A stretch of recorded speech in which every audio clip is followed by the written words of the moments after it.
కొద్దిగా పడుతుందా?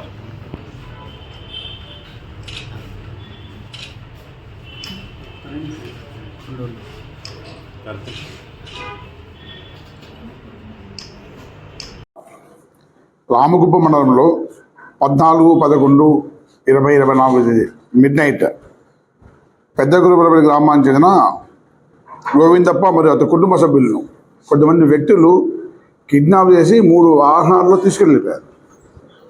దాని గురించి పూర్తిగా దర్యాప్తు భాగంగా ఈరోజు 2 ప్రదేశాల్లో కిడ్నాప్ కాబడిన వ్యక్తులు అలాగే దానికి కిడ్నాప్కు పాల్పడిన 7 మంది వ్యక్తులను అరెస్ట్ చేయడం జరిగింది. ఈరోజు దీనిపైన పూర్తిగా విచారిస్తే ఎవరైతే కిడ్నాప్ కాబడినారో ఆ వ్యక్తుల దగ్గర దాదాపు 100 కోట్ల రూపాయలు రైస్ మిల్లింగ్ దాకా డబ్బులు వచ్చిందని ఈ ముద్దాయిలకు ఒక సమాచారం రావడంతో వాళ్ళ దగ్గర నుంచి ఎలాగోలాగా బెదిరించి డబ్బులు తీసుకోవాలనే ఉద్దేశంతో వాళ్ళు ఆదాయ శాఖ అధికారులుగా వాళ్ళకి చెప్పి వాళ్ళందరినీ వెహికల్లో ఎక్కించుకొని 100 కోట్ల రూపాయలు డబ్బులు ఉన్నాయనే భ్రమతో వాళ్ళని చేశారు. తర్వాత విచారణలో వాళ్ళ దగ్గర ఆ డబ్బులు ఏం లేవు, జస్ట్ ఒకరికొకరు జిమ్మిక్స్ చేసుకుని ఒకరినొకరు మోసేసిన ఉద్దేశంతో చెప్పుకున్న మాటలుగా రివ్యూగా చెప్పినారు. ఎవరైతే కిడ్నాప్కు పాల్పడినారో ఆ వ్యక్తులందరినీ ఈరోజు అరెస్ట్ చేయడం జరిగింది. వాళ్ళ దగ్గర నుంచి 3 వాహనాలు కూడా సీజ్ చేయడం జరిగింది. సైబర్ క్రైమ్ లాంటి ఒక వ్యసనం లాంటి జబ్బు తప్ప మరొకటి కాదు. ఎక్కడ గుప్త నిధులు ఏదైనా ఉంటే గవర్నమెంట్ ఒక అడ్మినిస్ట్రేషన్ బ్రహ్మాండం అడ్మినిస్ట్రేషన్ ఉంది, వాళ్ళ ఒక మన సంస్థలు ఉన్నాయి, ఏజెన్సీస్ ఉన్నాయి. అవన్నీ కాకుండా సాధారణ ప్రజలు గుప్త నిధులు పెట్టుకొని తిరగడము, రైస్ మిల్లింగ్ అని తిరగడము, అట్లాగే తాబేళ్ళని తిరగడము, రొడుదల పాము తిరగడము నిజంగా ఇప్పటికీ ఒక సామాజిక రుగ్మత లాంటిది. ఇదే దానికి దూరంగా కోరుకుంటున్నాను. కోఆర్డినేటర్ ఉన్నాడు, అంత కొంచెం ఎడ్యుకేటెడ్ బాగా హైలీ ఎడ్యుకేటెడ్ పర్సన్స్ ఉన్నారు ఇద్దరు.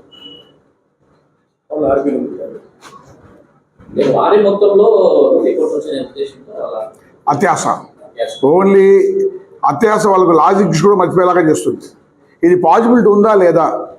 అసలు 100 కోట్ల రూపాయల డబ్బులు ఉంటే మాత్రం ఆర్బీఐ ఎలా మారుస్తుంది? ఇన్ని రోజులు వాళ్ళ పొజిషన్కి ఇన్ని రోజులు మార్చుకోవడం కారణం ఏంటి? వాళ్ళు అసలు ఆ డబ్బులు ఎలా అకౌంట్ పడుతుంటారు అనేది కూడా లేకుండా జస్ట్ 100 కోట్ల వడుతూనే జనాలను నడిపించేస్తుంది. ఒకవేళ ఉన్నా వాళ్ళు ఎలా మార్చుకుంటారు, ఎలా అవుతారు? ప్రాక్టికల్గా పాసిబుల్ కాని ఇష్యూస్ అన్నీ అయిపోతాయనుకునే ఒక సౌండ్తో అత్యాశతో పోతున్నారు ఇష్యూస్ అనేవన్నీ. సేమ్ క్రైమ్ ఒకటి ఉంది, ఆ క్రైమ్లో ముద్దాయిలుగా ఉన్నారు. నేను ఏ దాన్ని లింకప్ చేసినా కూడా సైబర్ క్రైమ్లో మోసపోయే అవకాశం ఎక్కువగా ఉంటుంది. కాబట్టి మన కమ్యూనికేషన్లో మన టచ్లో ఉన్న వాళ్ళకి తప్ప మిగిలిన వెబ్సైట్లు ఓపెన్ చేయడం కానీ మిగిలిన మెసేజ్లు ఓపెన్ చేయడం కానీ ఒక రకంగా మనకు ఫోన్కు మనమే వాళ్ళకు పాస్వర్డ్ ఇచ్చిన అవకాశం అయిపోతుంది. కాబట్టి షుడ్ బి నీ ఫోను నీ పర్సనల్, నీ ఫోన్ మీ గ్రూప్స్ మాత్రమే, మిగిలిన ఎవరినో కలుపుకొని జస్ట్ గుడ్ మార్నింగ్ మెసేజ్ చాలు మీకు హ్యాక్ చేసుకోవడానికి వస్తాం కొన్ని సందర్భాల్లో. కాబట్టి unnecessary messages unnecessary groups forward చేయడము పెట్టుకోవడం లేకుండా మనకు అవసరం మేరకు ఉపయోగించుకొని అవేర్నెస్ కలిగి సెక్యూరిటీ వాళ్ళు బాగా పెట్టుకోగలిగితే దీన్ని ఇది అవుతుంది. మోసపోయేవాడు ఉండే వరకు మోసం చేసేవాడు పుట్టుకొస్తూనే ఉంటాడు. మనం జాగ్రత్తగా ఉండాల్సిందే. ఏదన్నా పొరపాటున ఆర్థికపరమైన లావాదేవీలు మోసపోతే 1930 వెంటనే ఫోన్ చేయండి. సైబర్ క్రైమ్ వాళ్ళకు మీ డీటెయిల్స్ చెప్పండి. వాళ్ళ నెంబర్ ఒక అక్నాలెడ్జ్మెంట్ నెంబర్ మీకు జనరేట్ చేస్తారు. ఆ నెంబర్ ఉంటే ఆ డబ్బులు ఎప్పుడు రికవర్ అయినా కూడా మీకు ఆటోమేటిక్గా కమ్యూనికేషన్ అవుతుంది. ఆ కేసులో డెవలప్మెంట్ మీకు అందుతుంది, రిజల్ట్ మీ దాకా వస్తుంది. 1930 సైబర్ క్రైమ్ నెంబర్, దానికి ఫోన్ చేసి ఒక అక్నాలెడ్జ్మెంట్ నెంబర్ జనరేట్ చేసేదాకా మీ వివరాలని చెప్పండి. 24/7 వర్క్ చేస్తుంటుంది. గుప్త నిధులు అనే కాన్సెప్ట్తో ప్రయోగాలు చేస్తూ ఉన్నారు. ఆ గుప్త నిధులు అమ్ముకోవడానికి కూడా డబ్బులు ఎవరి దగ్గర ఉన్నాయని పెట్టుకుంటూ ఉంటే వీళ్ళు సరదాగా కొంతమంది వాళ్ళ దగ్గర ఉన్నాయంటే వాళ్ళు మా దగ్గర ఉన్నాయని చెప్పుకున్నారు. వాళ్ళు ఏదో చెప్తున్నాయంటే దాన్ని నాన్సెన్స్ చెప్పుకున్నారు, మా దగ్గర 100 కోట్ల డబ్బులు ఉన్నాయని. 100 కోట్ల డబ్బులు ఎక్కడ ఉన్నాయరా అంటే ఇంకా అందరూ చెప్పి రైస్ మిల్లింగ్ బాగా ఫేమస్ కాబట్టి మధ్యలో రైస్ మిల్లింగ్ చాలా వచ్చని చెప్పుకున్నారు. దాన్ని ఆ ముద్దాలు నమ్మినారు.